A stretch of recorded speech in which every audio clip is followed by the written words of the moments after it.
बच्चों आज हम सीखने वाले हैं अरिथमेटिक मीन्स। बच्चों अरिथमेटिक मीन्स में दो तीन टाइप की बातें हैं। दो नंबर्स का अरिथमेटिक मीन या दो नंबर्स के बीच में एक अरिथमेटिक मीन, दो से ज्यादा नंबर्स का अरिथमेटिक मीन और दो ही नंबर्स के बीच में एक से ज्यादा अरिथमेटिक मीन्स। इस तरह की कुछ कुछ चर्चाएं होंगी, तो एक एक बात को हम क्लियरली समझते चलते हैं। पहली बात हम करते हैं single arithmetic mean. Single arithmetic mean, इसको सिंपल वर्ड में आप खाली मीन भी कह सकते हैं। जो आपने कभी पहले नाम सुना होगा मीन, वही वाला मीन अरिथमेटिक मीन ही होता है। A number A is said to be the single arithmetic mean between two given numbers a and b if a capital A b are in AP। तो भाई किसी number a को हम small a और b के बीच में arithmetic mean कहेंगे यदि a कैपिटल A और b AP बन जाए। अब बच्चों यदि ये AP बन गया तो क्या कंडीशन होता है AP के लिए? डिफरेंस सेम रहेगा, तो क्या कहा जाएगा? Capital A minus small a equals to B minus capital A। और यहां से यदि आप A का वैल्यू फाइंड कर पाए तो ये आ गया A plus B by two. तो दो नंबर्स A और B के बीच में अरिथमेटिक मीन क्या कहलाएगा? A plus B by two. अब इसी बात को जो हमने कहा arithmetic mean between two numbers, इसको आप ऐसे भी कह सकते हैं arithmetic mean of two numbers.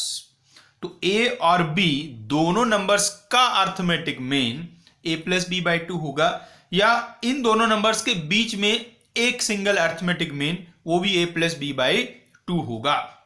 तो क्या बेसिक बात आपने समझी?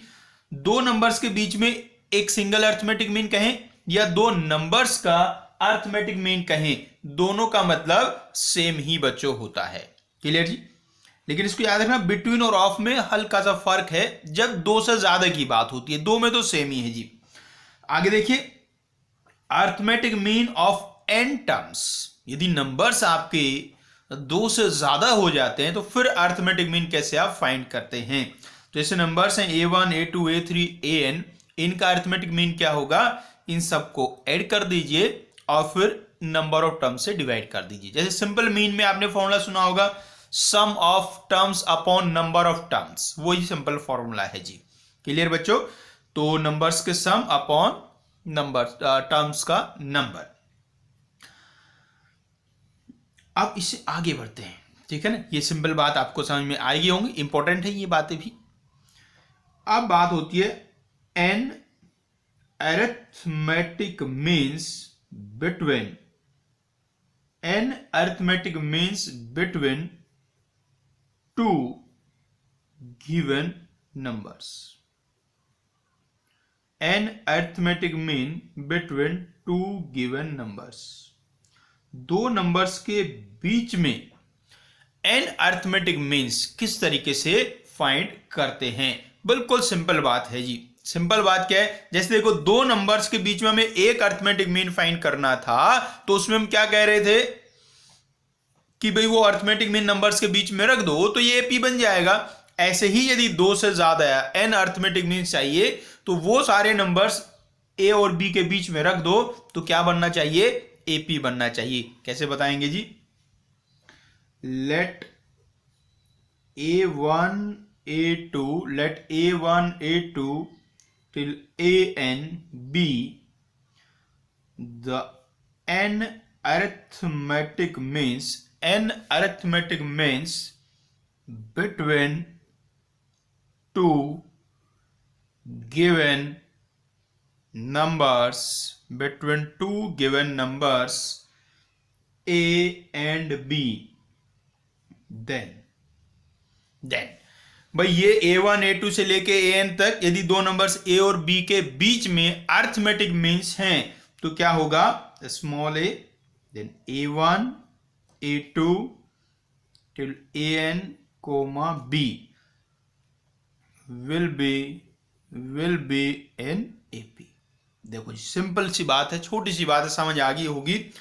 जैसे दो नंबर्स A और B हैं, इनके बीच में आपने कुछ नंबर्स रख दिए और वो नंबर्स रखने के बाद ये सीक्वेंस एपी बन गया, तो ये जो बीच वाले नंबर्स हैं इन सबको हम क्या कहेंगे, arithmetic means between A and B. अब ये नंबर्स आप कितने भी रख सकते हैं, 1 2 4 6 कितने भी नंबर्स आप रख सकते हैं। क्लियर बात है जी। तो अरिथमेटिक मीन का बिल्कुल आप मतलब क्लियर होगा जी। यदि दो नंबर्स हैं तो दो नंबर्स का अरिथमेटिक मीन निकालना हो तो सम करके 2 से डिवाइड कर दो। n नंबर्स का अरिथमेटिक मीन निकालना उन सबका सम कर दो अपॉन n कर दो। दो नंबर्स के बीच में एक अरिथमेटिक मीन निकालना है तो वो a प्लस बी बाई 2 ही होगा।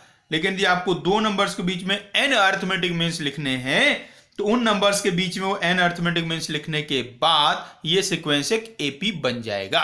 अब बच्चों यदि एपी बन गया है तो इससे हम a1 a2 a3 इन सब के वैल्यू कैलकुलेट कर सकते हैं एपी के कंडीशन यूज करके। बच्चों इसमें एक एग्जांपल थोड़ा आपको बताते हैं, कहानी क्या है। देखो भाई, जैसे हम ऐसे कहते हैं कि एक नंबर है हमारे पास 1 और एक नंबर है हमारे पास 5। एक नंबर 1 है, एक नंबर 5 है। अब इनके बीच में आपको अरिथमेटिक मीन रखने हैं तो हम एक भी रख सकते हैं, एक से ज्यादा भी रख सकते हैं। जैसे हमने इनके बीच में एक नंबर रख दिया जी 3। अब ये देखो एपी बन गया 135। 135 एक एपी होता है। तो ये 3 क्या है, 1 और 5 का अरिथमेटिक मीन है, 1 और 3 के 5 में एक सिंगल अरिथमेटिक मीन है। अब इसी में जैसे ये 1 और 5 थे, इसके बीच में हमने एक से ज्यादा नंबर रख दिए, मैंने 2 3 और 4, 2 3 4। अब भी देखो ये क्या बन गया, ये एपी बन गया है। तो यहां बच्चों जो 2 3 और 4 हैं ये 1 और 5 के बीच में अरिथमेटिक मीन्स हैं। बात क्लियर हुई ना। तो दो नंबर्स के बीच में कितने भी अरिथमेटिक मीन्स रखे जा सकते हैं। जैसे हमने 1 रखा, यहां 3 रखी, आप चाहे तो इससे ज्यादा भी कर सकते हैं। क्लियर बात है बच्चों। तो आइए अब हम चर्चा करते हैं कि दो नंबर्स के बीच में n अरिथमेटिक मीन्स कैलकुलेट कैसे करेंगे। मैंने a1 a2 an इन सब के वैल्यू कैसे फाइंड करेंगे बच्चों।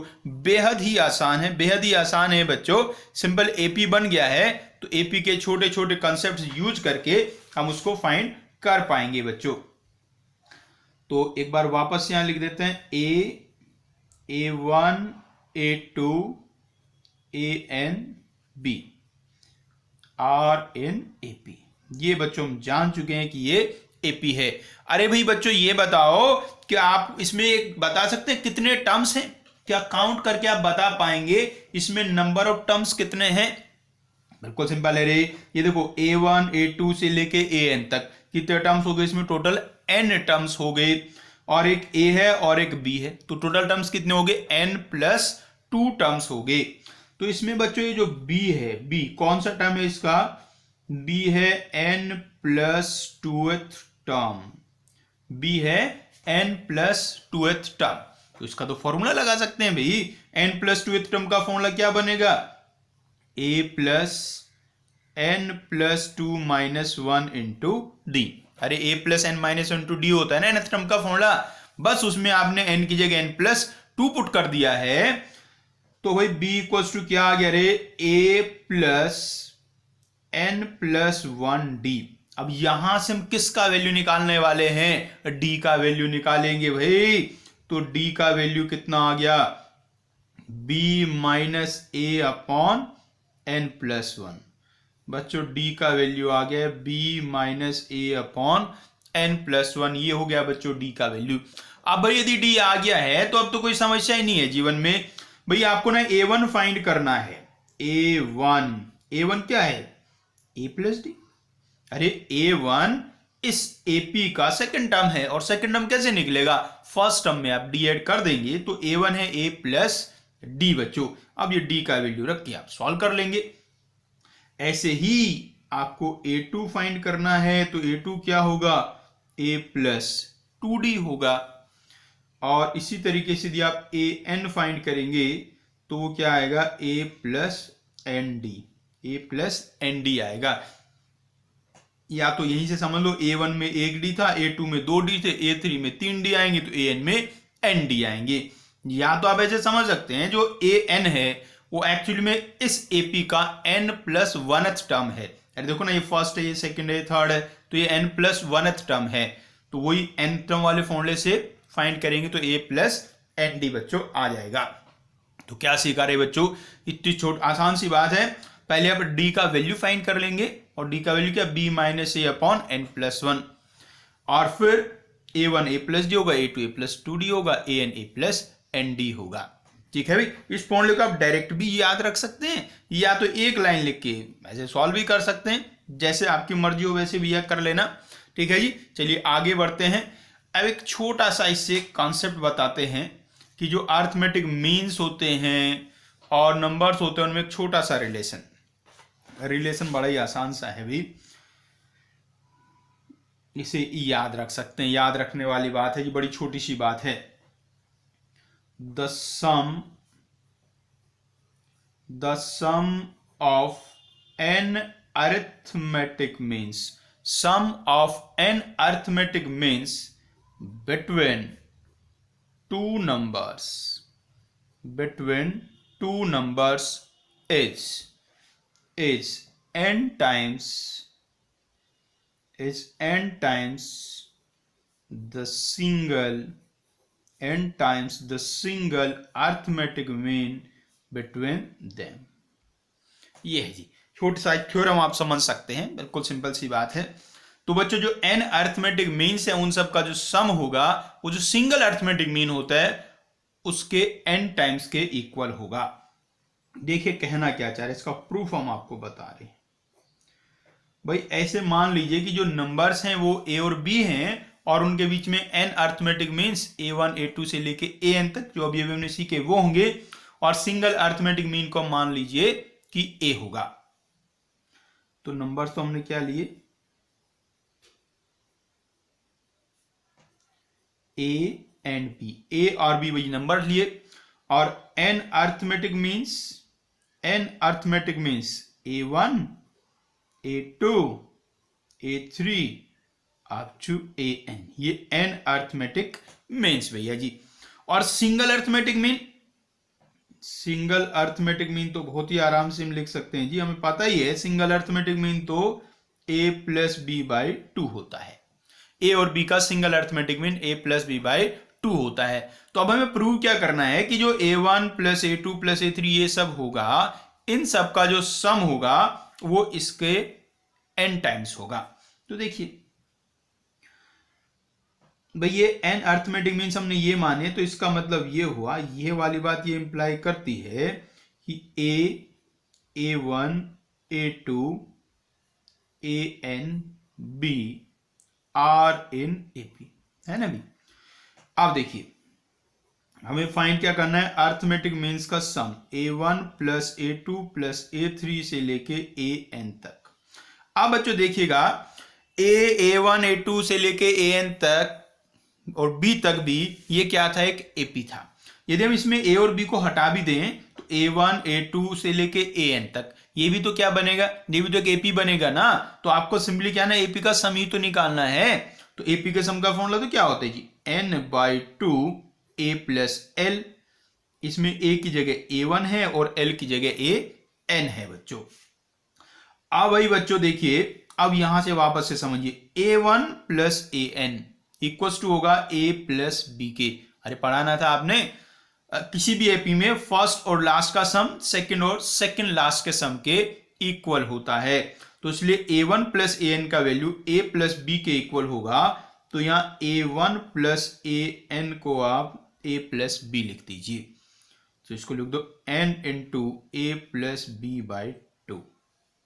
ठीक है जी। और ये देखो ये कौन आ गया, ये आ गया single arithmetic means n times single arithmetic mean. तो बच्चों हमने प्रूव कर दिया है कि यदि हम दो नंबर्स के बीच में n अर्थमेटिक मीन्स लिखें, उन n अर्थमेटिक मीन्स का सम उन दोनों नंबर्स के सिंगल अर्थमेटिक मीन का n टाइम्स होता है। बच्चों याद रखेंगे तो अच्छा है, ठीक है ना। कई बार इसका क्वेश्चन में यूज हो जाता है, छोटे मोटे क्वेश्चन में। क्लियर जी। चलिए अब आगे बढ़ते हैं, आप क्वेश्चंस करते हैं जी। एक क्वेश्चन तो बिल्कुल सिंपल सा कर लेते हैं जी। क्वेश्चन में क्या होगा, आपको नंबर्स गिवन होंगे और उन नंबर्स के बीच में आपको कुछ अर्थमेटिक मीन्स फाइंड करने होंगे। देखिएगा जी, क्वेश्चन में कुछ इस तरीके से कहता है, insert insert 5 arithmetic means between 5 and 29. Insert 5 arithmetic means between 5 and 29. तो जी कैसे करना है रे भाई, उल्लेख कर लोगे कि जो अर्थमेटिक मीन्स हैं वो A1 A2 A3 इस तरीके से होंगे। Let A1 A2 A3 A4 and A5 be 5 arithmetic means.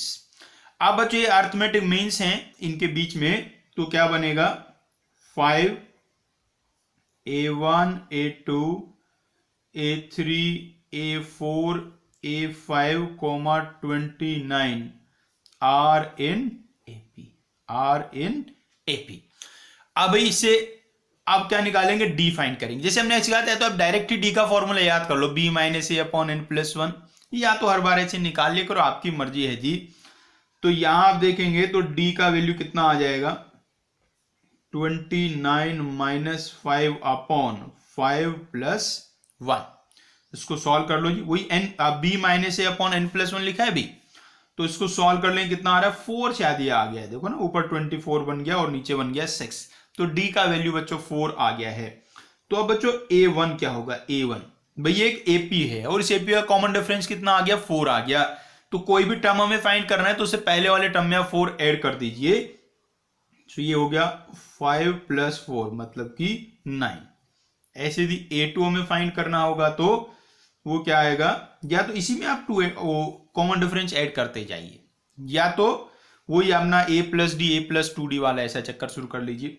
अच्छा हमें तो ये लगता है इसी में A1 आ गया ना, अब A2 निकालना है तो A1 में आप d ऐड कर दीजिए, तो आ गया ना 13। ऐसे ही आपको A3 निकालना है तो जो A2 आया उसमें d ऐड कर दीजिए, A4 निकालना है तो जो A3 आया उसमें d ऐड कर दीजिए, और लास्ट में जी A5 निकालना है तो जो A4 आया उसमें d ऐड कर दीजिए। अब यदि इसमें एक बार फिर से आप d ऐड कर दें तो वही नंबर आ जाना चाहिए लास्ट वाला, भाई देखो आ रहा है ना, इसमें d मतलब 4 ऐड कर देंगे तो वापस से कितना आ गया 29। तो ये जरूर चेक कर लेना, यदि ये मैच नहीं कर रहा तो इसका मतलब क्वेश्चन आपने कुछ गलत कर दिया होगा। तो क्लियर बात हुई जी। तो कौन कौन से अर्थमेटिक मीन्स आ गए 9 13 17 21 और 25। तो ऐसे बहुत ही बेसिक से क्वेश्चन आपको मिल जाएंगे बुक्स में, आप आराम से उनको सॉल्व कर पाएंगे, बिल्कुल मुश्किल नहीं होता, बहुत ही आसान होता है। आइए और क्वेश्चन सॉल्व करते हैं भाई। नेक्स्ट क्वेश्चन देखते हैं बच्चों। क्वेश्चन में कहा गया है n arithmetic means are inserted between 1 and 31 such that the ratio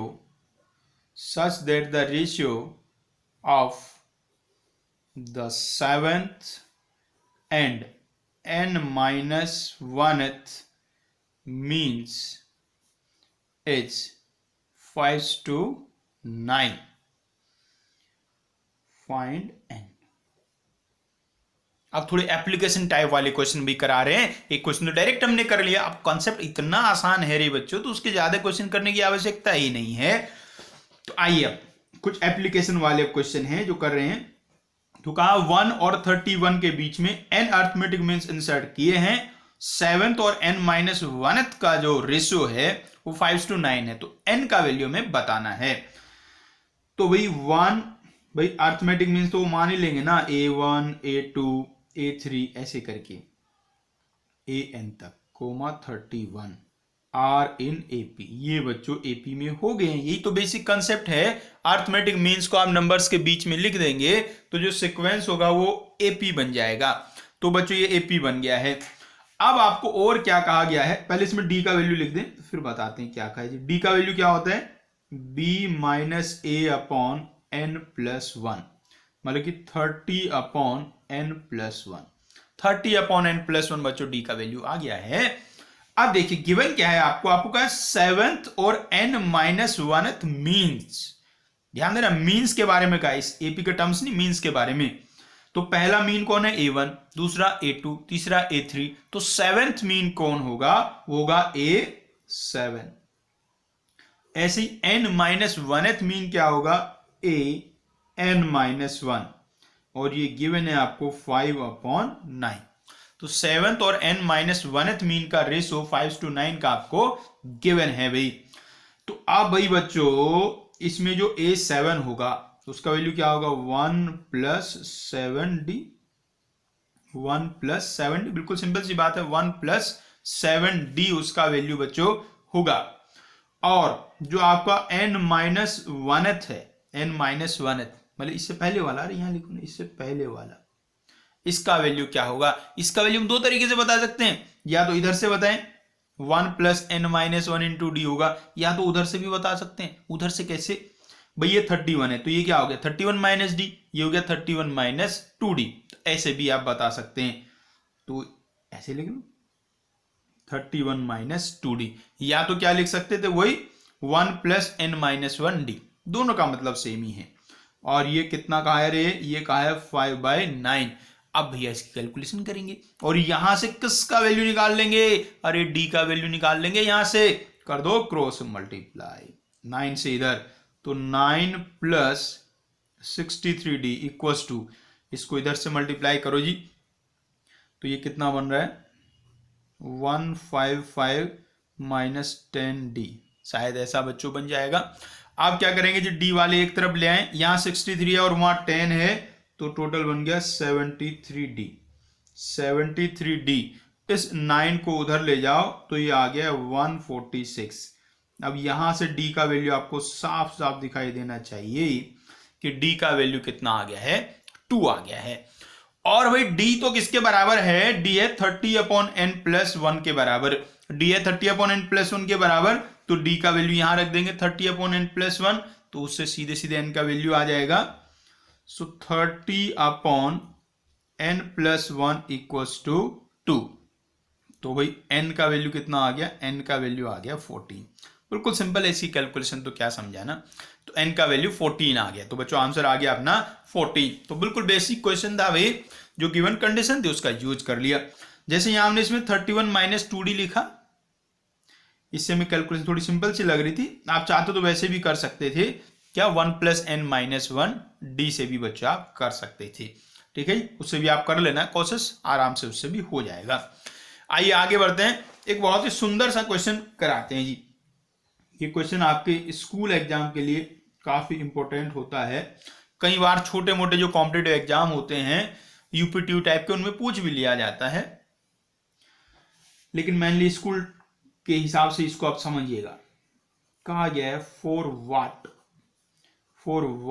value of n, for what value of n, a⁴n+1 plus b⁴n+1 upon a⁴n plus b⁴n, where a is not equal to b, is the arithmetic mean of a and b, arithmetic mean of a and b बच्चों। तो बिल्कुल simple सी बात भैया पूछी गई है कि ये जो एक्सप्रेशन लिखा हुआ है ये ए और बी का अर्थमेटिक मीन है, तो एन का वैल्यू क्या होगा। तो क्या करना है रे, ये जो दिया है इसके इक्वल क्या रख दो, इनका अर्थमेटिक मीन, इनका अर्थमेटिक मीन तो हम जानते ही हैं, ए और बी का अर्थमेटिक मीन a + b/2 होगा। तो जी सिंपल सी बात तो ये है कि a⁴n+1 plus b⁴n+1 upon a⁴n plus b⁴n equals to a + b/2, ऐसा गिवन है। और आपको वैल्यू किसका फाइंड करना है, वैल्यू n का फाइंड करना है। तो शुरू कर देते हैं कहानी, क्रॉस मल्टीप्लाई कर लो, 2 को इधर मल्टीप्लाई, 2a⁴n+1 प्लस 2b⁴n+1, इसको इधर मल्टीप्लाई कर लो भैया जी। तो पहले a⁴n को a से मल्टीप्लाई करो, अरे a⁴n को a से मल्टीप्लाई करोगे तो क्या a⁴n+1 नहीं बन जाएगा। फिर a⁴n को b से मल्टीप्लाई करो, a⁴n × b, फिर b की पावर n को a से मल्टीप्लाई करो, b की पावर n इंटू a, फिर b की पावर n को b से मल्टीप्लाई करो तो b की पावर n प्लस 1 बच्चों ऐसा बन गया है। अब देखो रे यहाँ क्या लिखा है 2 इंटू ए की पावर n प्लस 1 और यहाँ लिखा है a की पावर n प्लस 1, इधर ले जाके माइनस कर लो तो कितना बच गया a की पावर n प्लस 1। फिर देखो 2b की पावर n प्लस 1, यहाँ 1b की पावर n प्लस 1 तो आ गया b की पावर n प्लस 1 बराबर में है a की power n b plus b की पावर n a। अब भाई क्या करो, इनमें से एक टर्म इधर ले आओ और इसमें से एक टर्म उधर ले जाओ। ये जो a की पावर n प्लस 1 है ना बच्चों, पता है इसको क्या लिख सकते हैं, a की पावर n इंटू ए, ये वाला इधर लाओ, माइनस a की पावर n इंटू बी बराबर में b की पावर n इंटू ए माइनस ये b की पावर n प्लस 1 को उधर ले जाओ और इसको ऐसे लिख दो b की पावर n इंटू बी। भाई अब देखो जी लेफ्ट हैंड साइड में जाके देखो, पहले a की पावर n कॉमन आ गया तो बचा a minus B, right hand side में देखो b की पावर n कॉमन आ गया तो बचा a माइनस बी। कौन कैंसिल हो चुका है, a माइनस बी से a माइनस बी कैंसिल हो गया है, तो बचा क्या रे बच्चों, a की power n is equal to b की पावर n, ये वही बचा है।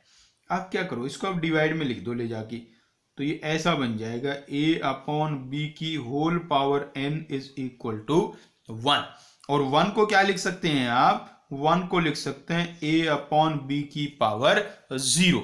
सो a अपॉन बी की power n equals to a upon B की power 0, so n is equal to 0, n is equal to 0, n का वैल्यू 0 आ गया है। आओ बच्चों नेक्स्ट क्वेश्चन देखते हैं।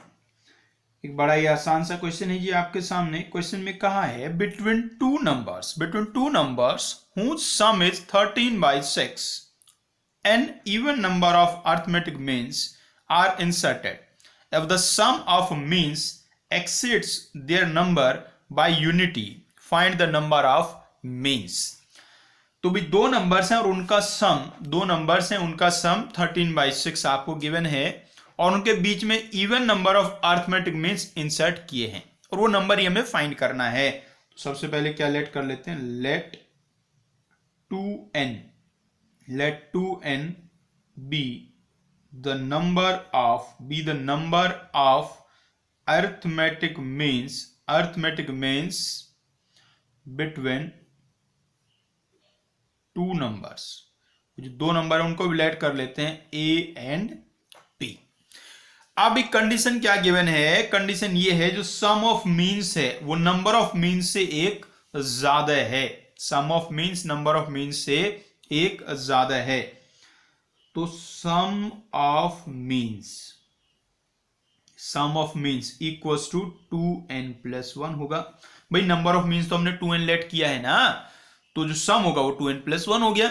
अब मीन्स का जो सम होता है, प्रॉपर्टी हमने सीखा था ना, जो मीन्स का सम होता है वो सिंगल अरिथमेटिक मीन के n टाइम्स होता है, लेकिन यहां तो कितने मीन है, 2n मीन है, तो 2n times single arithmetic mean. इस 2 से इस 2 को चाहे तो आप कैंसिल कर लीजिए भाई। और आपको गिवन क्या है भाई, हमें गिवन है कि जो नंबर्स हैं, नंबर्स कौन है, ए और बी का सम कितना है 13/6 है, तो a प्लस बी 13/6 आपको गिवन है, तो a प्लस बी को आप क्या लिख दीजिए 13/6। ऐसा बच्चों बन गया है। अब देखो कितनी छोटी सी इक्वेशन आपको दिखाई दे रही है, n के टर्म्स में इसको सॉल्व कर लेंगे और n का वैल्यू आ जाएगा। तो देखो जी क्या बन गया रे, 13n इज इक्वल टू, इस 6 को उधर मल्टीप्लाई कर दो, 12n प्लस 6। अब यहां से आप n का वैल्यू फाइंड कर लो जी, n का वैल्यू हमें तो 6 लग रहा है जी, n का वैल्यू आ गया 6। अरे इसको इधर ले जाएंगे तो n बचा और उधर 6 है ही, तो n का वैल्यू 6 आ गया। तो आंसर क्या हुआ, आंसर 6 नहीं है, आंसर होगा 12, क्योंकि हमने कितने मीन्स माने थे, 2n मीन्स माने थे। देयरफॉर नंबर ऑफ मीन्स जो कि 2n है और उसका वैल्यू आ गया 12।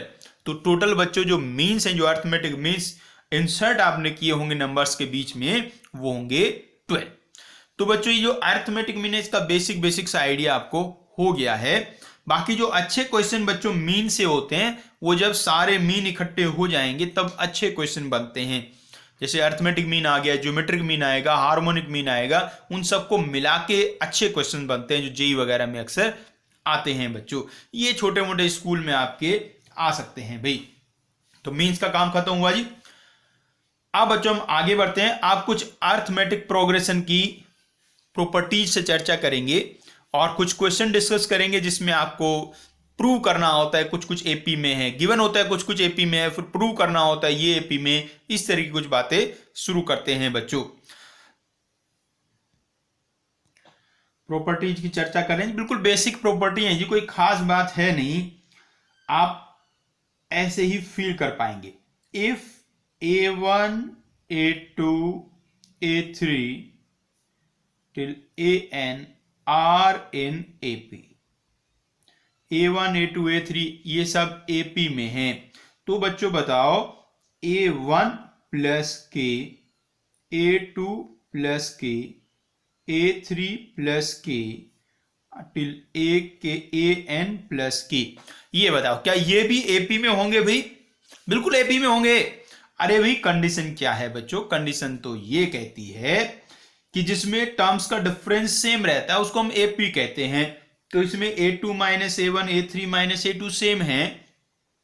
अब यदि ये नई वाली जो हमने सीरीज बनाई इसमें आप देखें तो यदि इससे हम इसको माइनस करें तो K तो कैंसिल ही हो जाएगा, फिर इससे इसको माइनस करें K तो कैंसिल हो जाएगा। तो इसका और इसका डिफरेंस क्या आ रहा है? A2 minus A1। इसका क्या आ रहा है? A3 माइनस A2, और वो तो सेम ही है। इसका मतलब ये भी क्या है? AP है। These are also in AP। तो क्या सीखा प्रॉपर्टी में बच्चों? यदि कोई एक AP है और उसके हर टर्म में आप एक फिक्स नंबर ऐड कर देते हैं तो ऐसा करने के बाद जो नया सीक्वेंस आता है वो भी AP ही होता है। अब बच्चों हम यदि प्लस करने को कह रहे हैं तो माइनस करने को भी कह सकते हैं। यदि प्लस करने से AP रह रहा है तो माइनस करने से भी AP रहेगा। वैसे इसके अंदर ही दोनों बातें लिखी हुई हैं। ठीक है ना? अब तो समझदार हो गए ना आप लोग। भाई छोटा बच्चा तो ये समझता है प्लस किया मतलब ये ऐसा साइन लिखा मतलब इसमें हमने कुछ ऐड किया है। यहाँ माइनस साइन लिखेंगे समझे इसमें हमने से कुछ सब्ट्रैक्ट किया है। लेकिन अब तो आप बड़े हो गए, आप क्या समझेंगे? इसके अंदर दोनों केस हैं। यदि K पॉजिटिव है तो मतलब हमने कुछ ऐड किया है, और K नेगेटिव है तो मतलब हमने कुछ से सब्ट्रैक्ट किया है बच्चों। तो क्या आप यदि पूरी प्रॉपर्टी को दोबारा से समझे तो क्या कहता है? यदि AP के हर टर्म में हम कोई फिक्स नंबर प्लस करें या माइनस करें तो ऐसा करने से सीक्वेंस चेंज नहीं होता, वो AP ही रहता है बच्चों। इसको नंबर 1 देते हैं। सेकंड बात हुई, अब मल्टीप्लाई करते हैं। KA1 KA2 KA3 KAN। अब ये देखो बच्चों, क्या ये भी एक AP बनेगा? बिल्कुल बनेगा। अरे देखो कैसे बनेगा भैया, देखो भाई डिफरेंस देखना है ना, डिफरेंस माइनस कर लो आप। KA2 माइनस KA1 क्या बन गया? K times A2 minus A1, और A2 माइनस A1 तो क्या होता है? कॉमन डिफरेंस होता है, तो ये बन गया K इंटू डी। अब थर्ड वाले में से सेकंड वाला माइनस कर लो, KA3 minus KA2, K common आ गया, A3 minus A2। A3 minus A2 भी क्या होगा? कॉमन डिफरेंस ही होगा, तो क्या बन गया? K इंटू डी बन गया। ठीक है जी, देखो डिफरेंस सेम आ गया ना। डिफरेंस सेम आ गया, इसका मतलब ये क्या है? AP में है। Are also in AP, are also in AP। तो कितनी बढ़िया प्रॉपर्टी आपने सीख ली जी। क्या सीखा है? यदि आप किसी AP के हर टर्म को किसी एक फिक्स नंबर से मल्टीप्लाई करेंगे तो ऐसा करने के बाद सीक्वेंस AP ही रहेगा। फिर इसे अब बड़े दिमाग से सोचिए, तो जहां हम मल्टीप्लाई कह रहे हैं उसके साथ हम डिवाइड भी यूज कर सकते हैं। भाई यदि K का वैल्यू फ्रैक्शन में हो गया तो डिवाइड ही हो गया ना, मतलब आप K को 1/2 रख दो तो एक्चुअली में 2 से डिवाइड हो गया। तो डिवाइड करें या मल्टीप्लाई करें तो वो AP ही रहता है। बस ये याद रखना, जब भी हम बात डिवाइड की करते हैं तो 0 से डिवाइड नहीं करना है भाई। तो फाइनली क्या सीखा जी? AP के टर्म्स में कुछ प्लस करें, माइनस करें, मल्टीप्लाई करें, डिवाइड करें, वो AP ही रहता है। बस ये छोटी छोटी प्रॉपर्टी हैं भाई। बाकी कुछ प्रॉपर्टी तो हम पहले ही पढ़ चुके हैं, अभी जो मेन प्रॉपर्टी ये आपको सीखनी है। अब इनसे क्वेश्चन होते हैं। क्वेश्चन कैसे होते हैं, आपको कुछ गिवन होता है, भाई ये एपी में है, आप प्रूव करो ये भी एपी में होंगे, ठीक है ना। और इस स्पेशली इसी कॉन्सेप्ट का जो यूज है वो बाकी चैप्टर्स में बहुत ज्यादा होता है। जैसे आपने कुछ चैप्टर मतलब क्वाड्रेटिक इक्वेशन आप पढ़ रहे हैं, वहां क्वेश्चन आ जाता है प्रूव करो एपी में होंगे, या गिवन है कुछ एपी में होंगे, ऐसा आता रहेगा बार बार, बहुत सारे चैप्टर्स में आता है। तो आइए सीखते हैं इसके क्वेश्चन सब। क्वेश्चन सब बड़े ही होते हैं, आसान होते हैं, कुछ मुश्किल बातें तो हैं ही नहीं। ये चैप्टर भी बहुत आसान है और इंपॉर्टेंट बहुत है भी। देखिए क्या कहा गया क्वेश्चन में, if A B C are in AP, A B C are in AP, prove that B plus C plus A plus B are also in AP, ये है, ये प्रूव आपको करना है। तो बच्चों ऐसे क्वेश्चंस को सॉल्व करने के दो तरीके होते हैं, ऐसे क्वेश्चंस को सॉल्व करने के दो तरीके होते हैं। हम पहला क्वेश्चन आपको दोनों तरीके से कराने वाले हैं, ठीक है भी। दोनों तरीके सीखने भी जरूरी हैं, ऐसे नहीं कि एक से काम चल जाता है, दोनों तरीके आपको आने चाहिए। पहला क्वेश्चन हम आपको दोनों तरीके से कराएंगे, आगे आने वाले क्वेश्चन में कुछ को किसी तरीके से, कुछ को किसी तरीके से कराएंगे। बाकी दूसरा तरीका आप अपने आप ट्राई कर लेना उनमें। देखो ये तरीके दो कौन कौन से हैं। पहला तरीका, भाई आपको ये गिवन है, ये एपी में है, ये एपी में आपको गिवन है, तो इसका मतलब आपको क्या पता है, आपको ये पता है कि 2b equals to A plus C है। ये तो पता चलता है एपी से ना, या ऐसे कह लो b minus equals to C minus B है। और अब आपको प्रूव करना है कि ये एपी में होंगे। तो इस प्रूव करने के लिए हमें प्रूव क्या करना है, प्रूव हमें ये करना है एक्चुअली में कि twice of C plus A is equal to B plus C plus A plus B, ये प्रूव करना है। यदि ये हमने प्रूव कर दिया तो मतलब कि वो एपी में हो जाएंगे भाई। तो ये गिवन है और ये प्रूव करना है।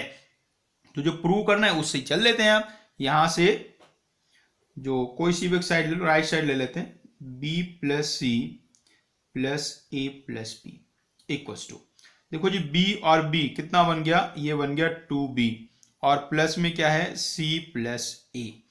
अब देखो जो गिवन रिलेशन है वहां से 2b का वैल्यू कितना है, 2b का वैल्यू तो a प्लस सी है, तो 2b का वैल्यू a प्लस सी और प्लस में है c प्लस ए, दोनों को ऐड कर दिया तो कितना आ गया, ट्वाइस ऑफ c प्लस ए।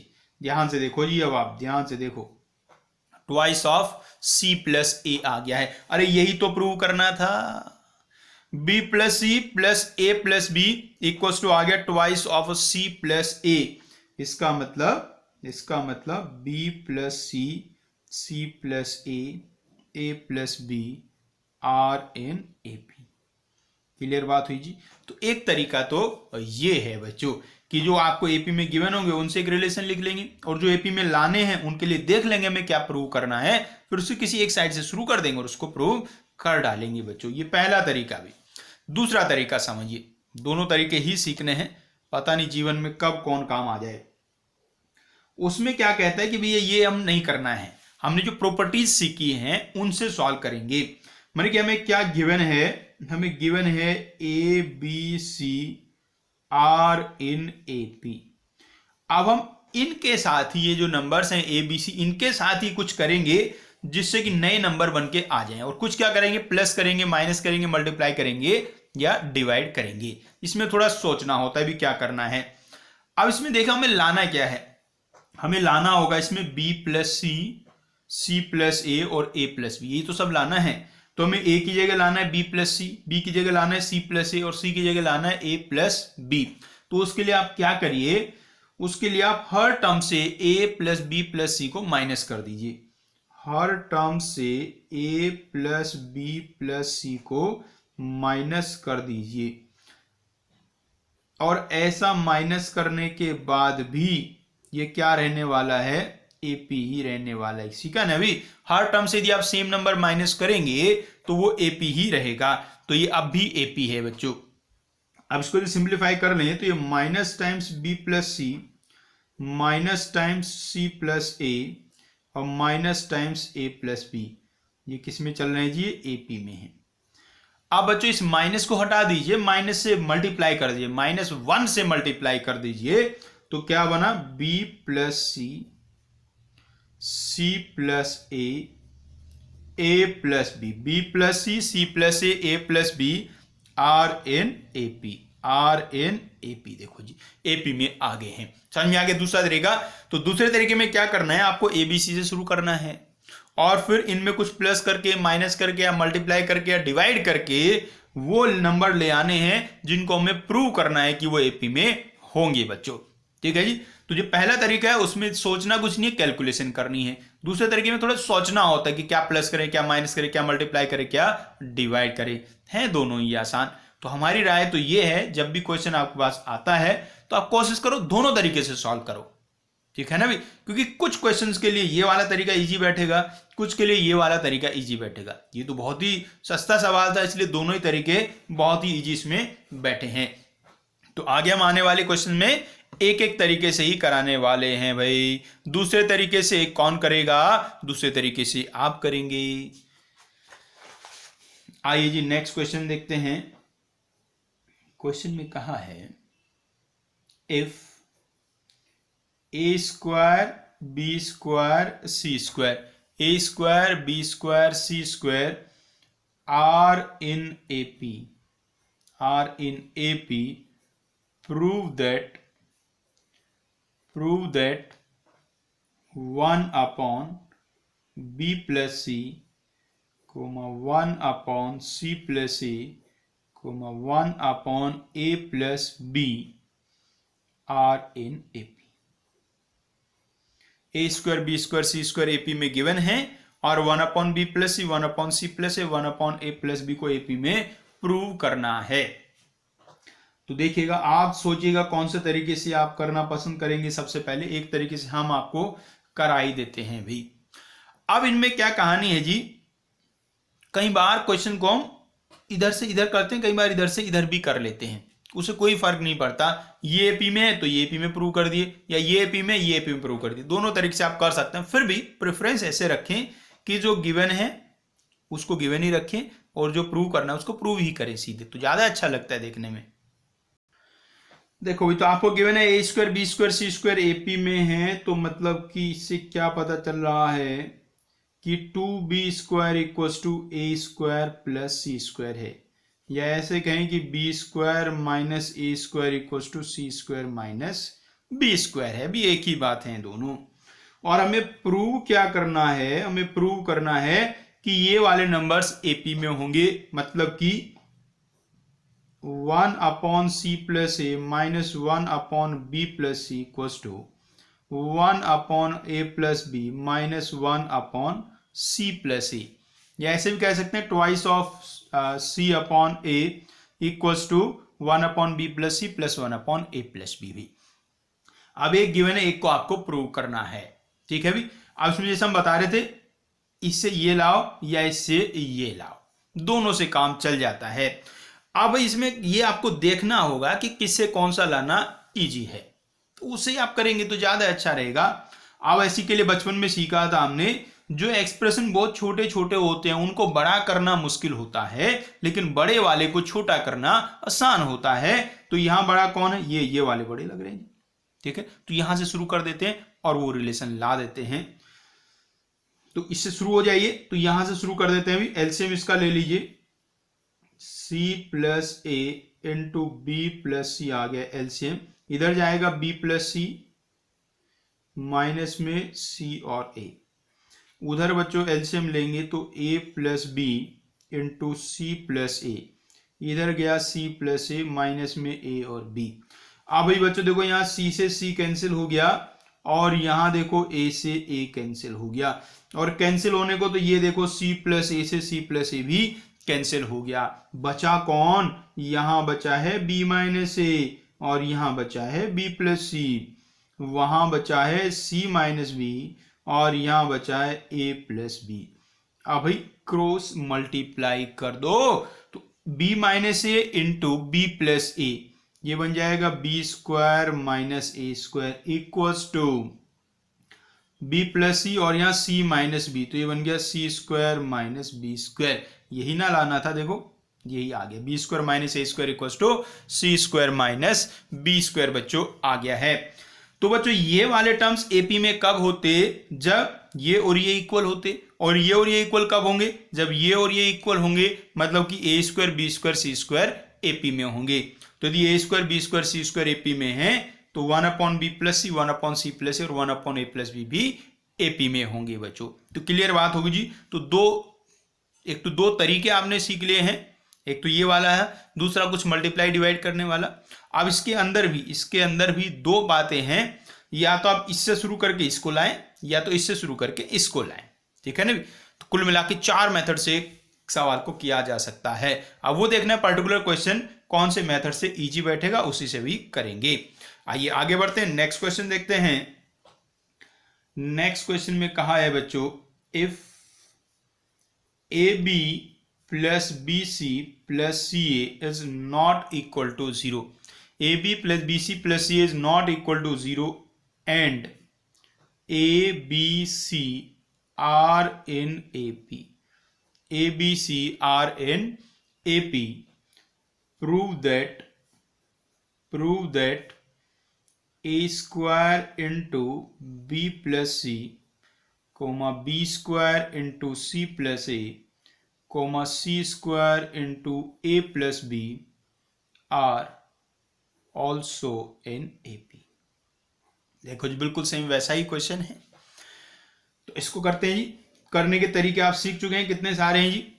यहां से शुरू करके यहां लाओ या वहां से शुरू करके वहां जाओ बच्चों, जैसा आपको बेटर लगे वैसा आप कर सकते हैं। फिर भी हमारा मानना यही है, कोशिश वहां से यहां लाने की करनी चाहिए, लेकिन कोशिश ज्यादा मुश्किल हो तो ऐसी कोशिश करने से भी कोई फायदा नहीं है भी। तो आइए इसको, जैसे पिछला मेथड हमने वही किया 2b equals to a plus c वाले तरीके से, इसको हम दूसरे से करते हैं, कुछ मल्टीप्लाई डिवाइड करने वाले तरीके से करते हैं बच्चों। तो मतलब ए बी सी को आप किसी नंबर से मल्टीप्लाई डिवाइड करके ये वाले नंबर बनाएंगे भाई। तो शुरू करते हैं, लिखा क्या है, A B C are in A P, A B C are in A P, ये बच्चों आपको गिवन है। अब इससे हमें बनाना है ये वाला जी, इसको ध्यान से देखो क्या है, a square b plus a square c, a square b plus a square c, ऐसी तो लिखा है भी। यहां b square c plus b square a, तो इनसे आप देखो यदि इसे एक ए को हम छोड़ दें, भाई ए बी सी तो यहां है ना, एक ए को छोड़ दो तो क्या बचा, ए बी प्लस ए सी, यहां का बचा बी सी प्लस बी ए, यहां क्या बचा सी ए प्लस सी बी। तो हमें क्या अंदाजा आ रहा है कि इनको आप ए प्लस बी प्लस मतलब a B plus B C plus C a से मल्टीप्लाई कर दो। हर टर्म को किससे मल्टीप्लाई कर दो, A B plus B C plus C A, किससे मल्टीप्लाई कर दो, A B plus B C plus C A B plus B C plus C A, ऐसे भी मल्टीप्लाई कर दिया, ये भी एपी में ही होंगे। समझ में आया किस तरीके से, हमें समझ में आया कि ऐसे मल्टीप्लाई क्यों करना है, क्योंकि भाई देखो एक ए तो पहले से ही लिखा हुआ है, तो यहां में ए स्क्वायर इंटू बी प्लस सी बनाना है, ए के हमारे पास पहले से ही लिखा है, तो ए के को छोड़ो तो आगे ए बी प्लस ए सी हमें दिखाई दे रहा है। लेकिन हम ए बी प्लस ए सी से मल्टीप्लाई नहीं कर सकते थे क्योंकि वो सिमेट्रिक नहीं था ए बी सी में, तो इसलिए हमने a B plus B C plus C a और साथ में ले लिया, उससे मल्टीप्लाई कर दिया जी। अब इनको बच्चों आप मल्टीप्लाई कर लो, ऐसा करो इसमें ये वाले दो एक साथ रख लो और इनसे आप एक एक कॉमन ले लो, तो क्या बन जाएगा, ए square into b plus c और प्लस इसको लिख दो भैया ए बी सी। ऐसे दूसरे वाले में B square into a plus c और प्लस में बी सी ए। लास्ट वाले में भैया सी square into a plus B और प्लस में सी ए बी, ये भी किस में होंगे बच्चों, ए पी में होंगे।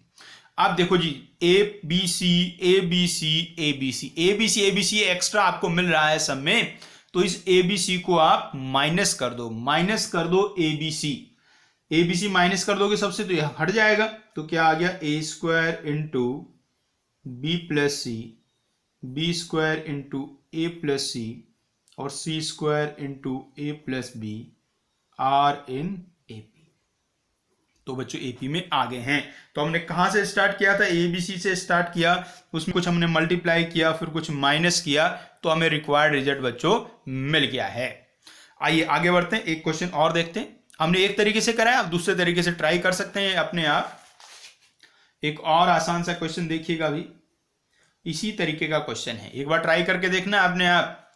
क्वेश्चन में कहा है if A B C are in AP, A B C are in AP, prove that a into 1 upon b plus 1 upon c comma b into 1 upon c plus 1 upon a and c into 1 upon a plus 1 upon b are in AP। ये है जी बच्चों, बिल्कुल same to same वैसे ही सवाल है जैसे अभी कई सारे क्वेश्चन हमने किए हैं। कोशिश कर लो एक बार बच्चों, आप एक बार आप सॉल्व करने की कोशिश करो, फिर सॉल्व करते हैं आगे। देखो जी, कहां से शुरू करते हैं कहानी, वही जैसे हमने कहा तरीके दो हैं करने के, और दो के अंदर भी दो तरीके हैं, यहां से शुरू करके यहां लाना है, यहां से यहां लाना। वैसे कोई सा भी आप करो, दोनों ही ठीक है, लेकिन फिर भी हमारा मानना क्या है, यदि जो गिवन है उससे जो प्रूव करना है वो लाते हैं तो देखने में ज्यादा अच्छा सॉल्यूशन लगता है, आप कॉन्फिडेंट भी रहते हैं, ठीक है ना। तो कोशिश हम करेंगे कि ए बी सी से ये वाले लाएं। अब इनको ध्यान से आप देखिएगा, ए बी सी लिख लेते हैं एक बार भी, A B C are in A P. तो इसके साथ कुछ मल्टीप्लाई करना है, डिवाइड करना है, प्लस करना है, माइनस करना है, वो सब करने के बाद ऐसा कुछ आपको बनाना है। आप बच्चों इसको आप ध्यान से देखो, यदि हम इसका एलसीएम ले लेते हैं, ए को छोड़ो 12 भी एलसीएम ले लेते हैं, तो ये बनता क्या है, ऊपर आएगा बी प्लस सी और नीचे बी सी, यहां नीचे आएगा ए सी, यहां नीचे आएगा ए बी। तो पहले तो डिनोमिनेटर में ये सब नंबर्स होने चाहिए, वो बनाने के लिए क्या कर सकते हैं, इसको ए बी सी से डिवाइड कर दो, ए बी सी से डिवाइड कर दो सबको। तो a upon a B c, b upon a B c, c upon a B C, are in A P. तो भाई डिवाइड कर दो तो क्या बन गया, ये 1 अपॉन बी सी बन गया, 1 अपॉन ए सी बन गया और 1 अपॉन ए बी बन गया। ये बच्चों एपी में आ चुके हैं। अब इसके आगे क्या सोचा जाए भी, अब यहां का काम तो खत्म हुआ, अब आगे देखिए, आगे की कहानी। ऊपर क्या बन गया था, बी प्लस सी, बाहर से ए को मल्टीप्लाई करके लाओ तो क्या बन जाएगा, ए बी प्लस ए सी। ऊपर क्या बन रहा है, ए बी प्लस ए सी, ऐसे इसमें बनेगा A B plus B C, उसमें बनेगा शायद ए सी प्लस बी सी, ऐसा बनेगा। तो न्यूमरेटर में क्या फील कर रहा है, A B plus B C plus C a, ऐसा फील हो रहा है। दो टर्म यहाँ है, दो यहाँ है, दो वहां। तो क्या करो आप, a B plus B C plus C a से इसको मल्टीप्लाई कर दो, A B plus B C plus C a से मल्टीप्लाई कर दो, A B plus B C plus C a से मल्टीप्लाई कर दो, A B plus B C plus C a से मल्टीप्लाई कर दो। तो ये भी किस में रहा जी, ये एपी में रहा। अब भाई इसको अलग अलग अपॉन में कर लीजिए। अब देखो काम खत्म होने वाला है, काम बिल्कुल खत्म होने जा रहा है। अलग अलग अपॉन में करो, एक बार ए बी प्लस ए सी के अपॉन में करो, A B plus A C upon B C plus 1। यहां आप देखो A B plus B C upon C A plus 1, ये प्लस 1 समझ में आना है, सी ए अपॉन सी ए करेंगे तो 1 हो जाएगा। यहां देखो जी, ए सी लिख देते हैं पहले, a c plus B C upon a B plus 1, ये किस में चलेंगे जी, ये सब एपी में होंगे। अब बस देखिए, अब काम खत्म होने को पहुंच चुका है। ये जो 1 है इसको तो हटा दो भैया, 1 को हटा दो, सबसे 1 सब्ट्रैक्ट कर दो तो उससे कोई फर्क नहीं पड़ेगा। अब यहां से आप ए कॉमन ले लो, ए कॉमन लिया, एक बार बी के अपॉन में लिखो बी सी को, तो क्या बनेगा 1 अपॉन सी, फिर सी के अपॉन में लिखोगे तो बनेगा 1 अपॉन बी। ऐसे यहां से बी कॉमन ले लो, अलग अलग अपॉन में कर दो, तो वही आपका 1 अपॉन सी प्लस 1 अपॉन ए। ऐसे यहां भैया जी सी कॉमन ले लोगे तो 1 upon A plus 1 upon B, are in A P. ये देखो बच्चों बन गया है। तो वही आ गया जो हमें बच्चों लाना था। तो ABC हमने स्टार्ट किया। भाई इन स्टेप में ये आपको सोचना इंपॉर्टेंट है, किस तरीके से आप सोच पाएंगे, किससे मल्टीप्लाई करना है, किससे डिवाइड करना है, क्या प्लस करना है, क्या माइनस करना है। तो हमने कैसे सोचा एक बार वापस से देख लेते हैं।